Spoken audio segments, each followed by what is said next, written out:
Today, we're cutting through all the noise and demystifying the process of starting a business in Colorado. We're going to turn all that legal jargon into a simple, step-by-step plan you can actually use. So let's get right to it. How do you legally form a business in Colorado for just $50? Seriously. We're about to show you the exact roadmap for your LLC, C-Corp, or S-Corp, and you won't need a law degree to follow along. Okay, first things first, this is probably the biggest decision you'll make at the start. You've got to choose a legal structure, and believe me, this choice impacts everything, from your personal liability all the way to how you pay your taxes. You've basically got two main paths. On one side, you have the LLC. It's super popular because it's flexible and has something called pass-through taxation. That just means the company's profits pass directly to the owners, who then report it on their personal tax returns. Simple.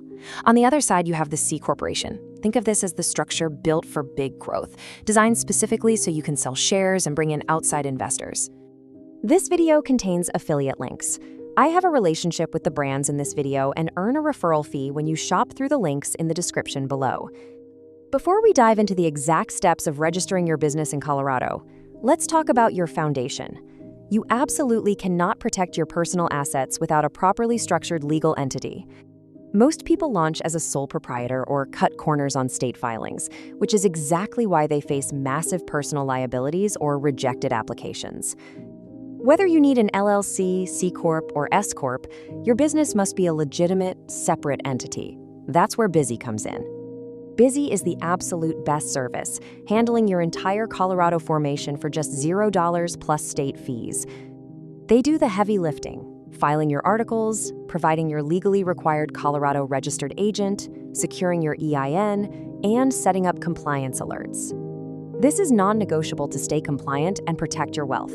Use my link in the description below to get your Colorado business set up right through Busy today and unlock exclusive discounts and perks.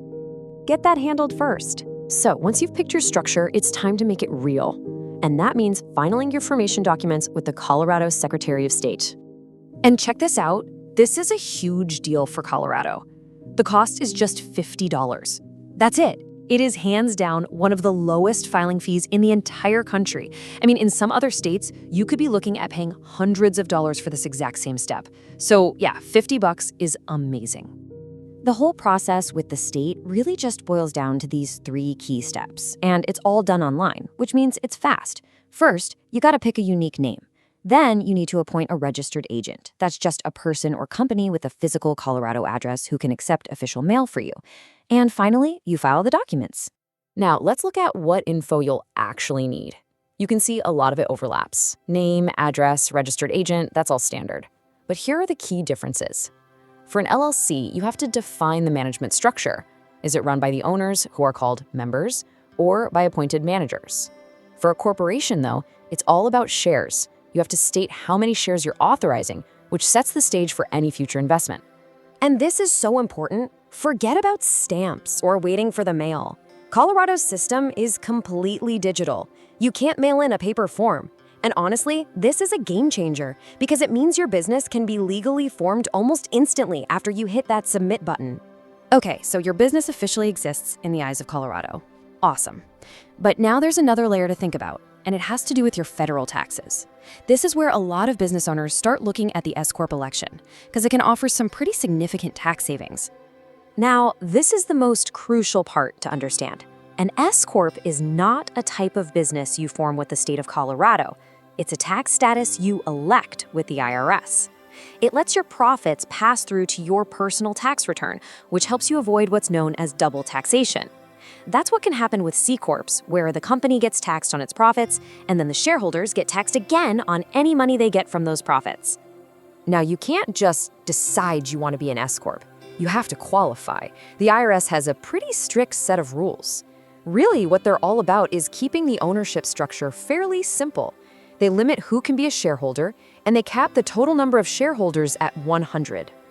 The whole process really just hinges on one thing: filling out and filing this one form, IRS Form 2553. Once you send that in, you can usually expect to hear back from the IRS with a decision in about 60 days. All right, you're registered with the Secretary of State. The next big moves are all about getting set up with the tax authorities. both the IRS at the federal level and the Colorado Department of Revenue at the state level. And these two steps, they are absolutely non-negotiable. First, you've got to get an EIN from the IRS. Think of it like a social security number, but for your business, and it's free. Second, you have to register with the Colorado Department of Revenue, especially if you're going to have employees or collect sales tax. So when you're ready to register for state taxes, there's really only one way to go. The online portal, MyBiz Colorado, is the clear winner here. It's a one-stop shop that gives you immediate confirmation. If you try to mail in the paper form instead, you could be waiting 4 to 6 weeks, which just delays everything.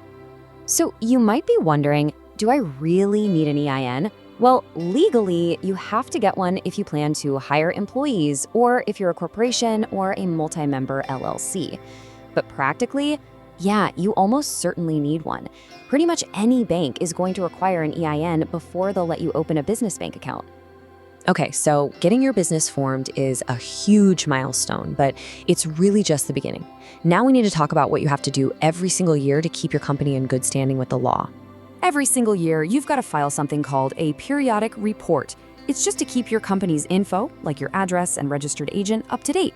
It costs $25, but you do not want to be late on this. If you miss the deadline, you're looking at a $50 late fee, and even worse, the state could just decide to administratively dissolve your business. Poof, gone.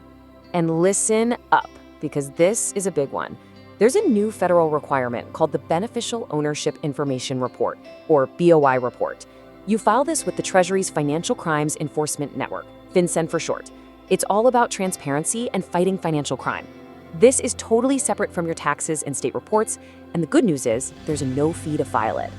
But you've got to pay close attention to the deadlines for this new federal report, because it all depends on when your company was created. If you were in business before 2024, you have until the beginning of 2025 to file. But for new companies, that window is way shorter, just 90 days if you form in 2024, and that shrinks to a tiny 30-day window for any business formed in 2025 or later. All right, let's pull all of this together. What's the bottom line? What's the critical path to get your Colorado business up and running legally and keep it compliant? Let's just visualize your main state-level costs. It all kicks off with that one-time $50 formation fee. Then to keep things active, you're looking at $25 every year for your periodic report. And if you're collecting sales tax, you'll need a $16 license that you renew every 2 years. Look, registering your business isn't the finish line. It's the starting gun. It marks the official start of your journey as an entrepreneur. You now have the roadmap to get started on the right foot with a legally sound foundation. The real question is, what are you going to build?